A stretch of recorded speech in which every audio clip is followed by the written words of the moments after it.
Hello and welcome to your Thursday before Christmas One Show with Matt Baker. And Alex Jones. Now, separately, our guests have appeared in some of the biggest television shows and movies of recent years, from The Office to The Hobbit, Love Actually to Mr Selfridge. Yes, but this real-life couple are about to star together in a series that has millions of fans on both sides of the Atlantic. Any idea? Elementary, my dear Alex. From Sherlock, it's Martin Freeman. And Amanda Abbington.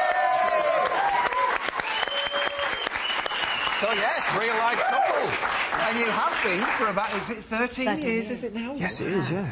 Is it right that it all started from a flirty text, Martin? Is that right? Yeah. It is, isn't it? Yeah, yeah. Just check. I met you on a makeup bus. Yeah, we met on a makeup bus and we got on very well. We spent the rest of the day or the rest of the afternoon... Flirting. I think I was, yeah. I presume that bus was at work. You weren't just on a random makeup bus. It was not a random we were doing a job and I came into the makeup bus and I saw this very lovely woman and then you saw me and then I saw Amanda. and we just started hitting it off. It was really nice. Yeah. And then you went home and then I didn't have a chance to say goodbye. So I got in touch with the second assistant director who's in control of all the numbers and everything and I said, could I get Amanda's number? And I texted you, didn't I? Yeah, and I got it and it was really nice because he said I hadn't finished flirting with you. Is that what it said? Dot. I hadn't finished, so come back to work tomorrow and we can pick up where we left off. And I knocked on his trailer the next morning and I went, hey! And and that was it. We checked that we were both single. Which we were. Yeah. And, good start. we were by the end. Yeah. How much do you love that, Alex? You love that, don't you? Oh, I love stories like that. We've never had a real-life couple. This is very exciting. Yeah. So, if you... You mean you're not... Come on. Oh, come on. No, we're not. Don't kill us.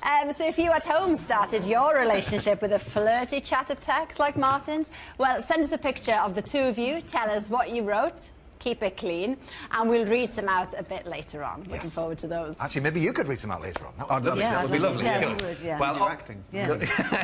We'll have some music Well, on we also. move on swiftly from trains to safety at the station. Now, there's a new campaign out to stop people becoming a cropper on the escalator. We've got some footage that will make you crease. Yeah. Nobody was hurt. Watch this. Now, that's never wear high heels, Martin, on the escalator. That's what happens in that case. This person, not seriously, got to the top eventually. What's the problem there? This last one, he's got luggage and has to take the lift. You see what he does here, look? But it's not that. He decides to wait it out. He's on his way. Can you imagine? If that was the Piccadilly line on the Underground, that would have been longer than his holidays. As it gets steeper as well, you can just imagine that kind of roll-back scenario. I just love the resigned... Oh. Yes. Right. I think he broke his flask, but no one else was hurt. But in all seriousness, I mean, we you know, there is a serious side. Were you about to say we shouldn't laugh? It's a bit late for that. Yeah. It's hard not to. We have I'm sure they're delighted with the entertainment that they've created. There are three golden rules. Shall I give you them? Don't wear high heels on the escalator, or if you do, hold the handrail. Get a lift if you've got luggage. And the other one is... what was the other one? Oh, yeah, don't rush. Which is easier said than done when you're late for a train. But Amanda, you've had an incident. When I was little, I got escalator, stuck didn't up on an escalator. I got stuck on it, and they had to bang me in. Which part? Well, it was in. I can't remember. My mum would know better because I was really young. But there was a plastic thing where the escalator handle went up, and I climbed up it. You got wedged. Yeah, and I got wedged, and they had to stop it. But my grandmother. She fell down the escalator at Angel when she was about 30, and she from the top she fell right down. And apparently her spine clicked in and clicked out. Wow. I have to say, though, as a child, there's nothing more daunting than getting on or off an escalator. That's a scary moment. It's like a little initiation test. It is, yeah. It is indeed. Tony, thanks ever so much. We could talk about this for hours. I'm sure you've got some more videos of people. We haven't got time. Anyway, thank you. Okay. As we mentioned, now Martin and Amanda will soon be appearing together in the return of the hit show Sherlock. Yes, for all the millions of fans out there, there's a no-spoilers glimpse right here of Series 3. Here it is. Oh, wow. Amanda, have you seen that? That looks good. No, I have. I was joking. Yeah. Just a really good show, doesn't it? Well, I mean, there's a lot to get your head round there. I mean, of course, Watson's now got a moustache, but I mean, what has he been up to? He's been up to this. He's Enter fallen... Mary. Don't say that. Sorry. Carry on. Just carry on. Keep it clean. It's 2 years since he thinks his friend died. Yes, and his life has moved on. He's probably a bit sadder. His life isn't as exciting in the sort of life and death things. He's not out there fighting crimes with his mate. But what he's fallen in love. And there's a new excitement. There's a new excitement. Yeah. But it's not.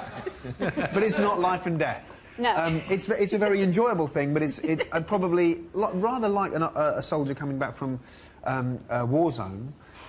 You miss those highs and you miss that adrenaline, and it can kind of leave you slightly adrift. And I think John has been probably quite a sad person until he's met Mary. They've met through work. Mary is a nurse as well, and they've fallen in love. And John is actually very happy when we join him, moustache and all. Yeah. And resigned to the fact that Sherlock's not coming back. Yeah. So give us a bit of Mary's background then. Where's she come from? I can't. Oh, you can't? Oh, really? Well, we knew we couldn't talk about the thing. We thought we'd be safe on that one. I can't really tell you anything. OK, forget that, then park that. I'm so sorry. Make something up. Make something up. It's, but that's a lovely picture, isn't it? Oh, look at that. Oh, yeah, there's me with blonde hair. But no, yes, she's a nurse. Yeah. The end. Thanks. Yeah. But the bromance between Watson and Sherlock, you know, the chemistry between them is immense. So how is it going to work now that there's a third person? Can you go into that? Yeah. Oh, good. We probably can. Yeah. I mean, I think when Sherlock returns, you know, the sort of the reunification of John and Sherlock, you know, which I suppose what people have been waiting for. That happens, and obviously for John, if you found out that your best friend is actually alive when you thought he's been dead, then that would be quite a major shifting point in your life. Huge, and you wouldn't necessarily be delighted with that person. And Mary, in that case, for John, is quite a stabilising third wheel in that way, because she likes him. Yeah, you know, and she kind of negotiates them back together again. And an interesting dynamic, obviously, the pair of you being together in real life, and there as well. Has that been good, bad, hard, easy? It's really good. This is great. It's really good. I've always loved Amanda's acting, genuinely. And I've always thought, she's great. And no, it's true. Yeah, I love her. I'm a brilliant actor, and this is it now. But what's the perks, though, of working together? We share a car. We share a car. We share a flat. We saw each other as well, because we hadn't seen each other for a long time when Martin was doing The Hobbit. Of course. Yeah, because we do most of Sherlock in Cardiff, and obviously Cardiff isn't as far as New Zealand, which is what we have done over the last few years, but it's on the same landmass, but it's still, you're not together. So it did mean, literally, as far as a perk as a couple goes, means you can work together and see each other and go out for dinner and have breakfast together. And you don't have to have that phone call when you're on the way about all the stuff that you did at work. No, exactly, and we can dissect it and talk about it, and it's lovely. Run lines together. Yeah. Perfect. Well, if we can't talk about the series that's coming up, we can, of course, talk about the last series. And it's fair to say that, well, it left us on a little bit of a cliffhanger. So, Al, let's have a bit of a recap.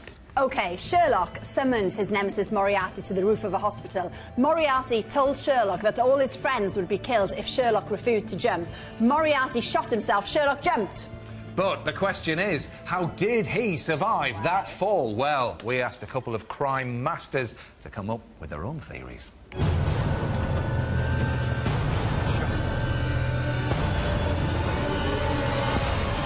It's been 1 year, 339 days and about 23 hours since Benedict Cumberbatch's Sherlock jumped to certain death from that very rooftop. Only he didn't die, did he? Because we saw him at his own funeral. So how? How did he do it? I've enlisted the help of a couple of people who know about this sort of thing to look at the evidence and try and work out the mystery. Dick Kirby, not an easy man to fool. Ex-Flying Squad, he's dealt with some of the most devious criminals of his time. Alison Joseph, a crime writer who understands a criminal mind and the darker sides of life. This is where it all took place. Now let's talk about some theories. I think the most significant thing is that Sherlock was in control of the situation. He'd chosen the venue, he knew Molly and the pathology labs. I think that's spot on. He had got Moriarty where he wanted him, and he had got Watson where he wanted him as well. What do you need?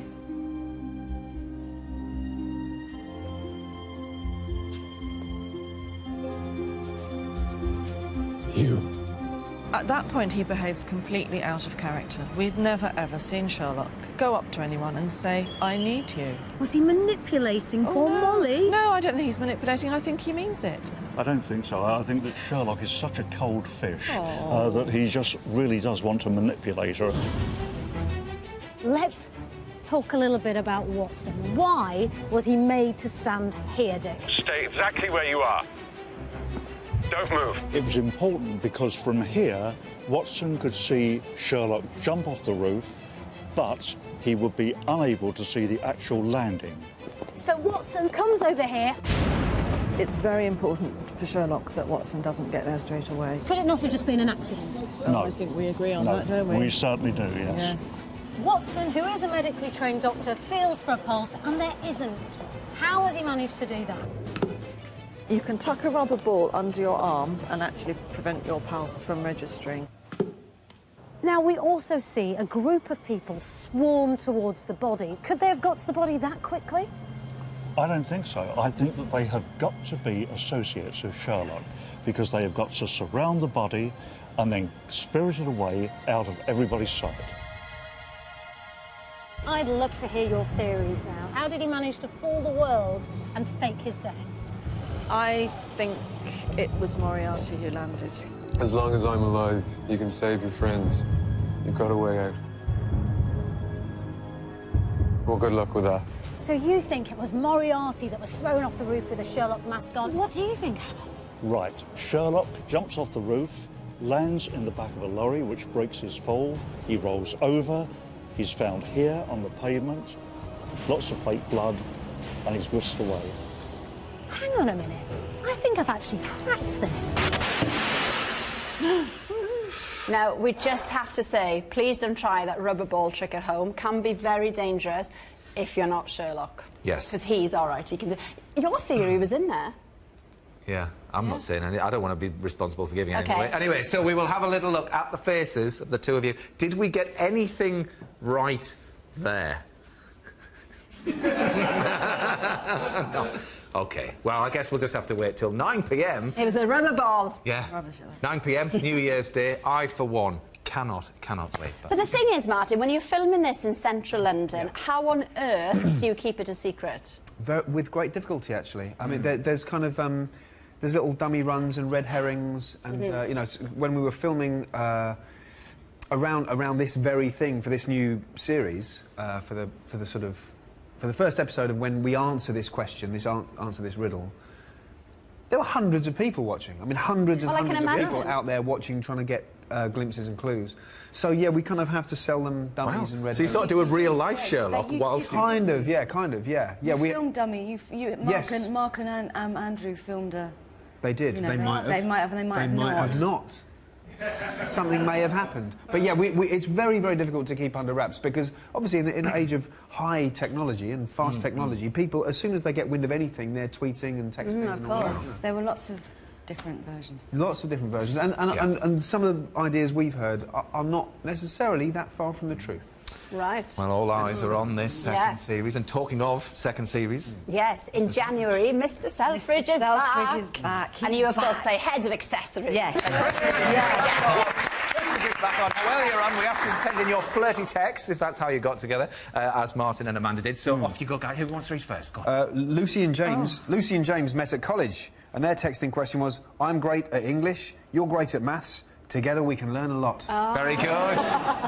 Jamie and Nikki from Birmingham texted, I feel like a kiddie in a sweet shop who can't touch. Very good.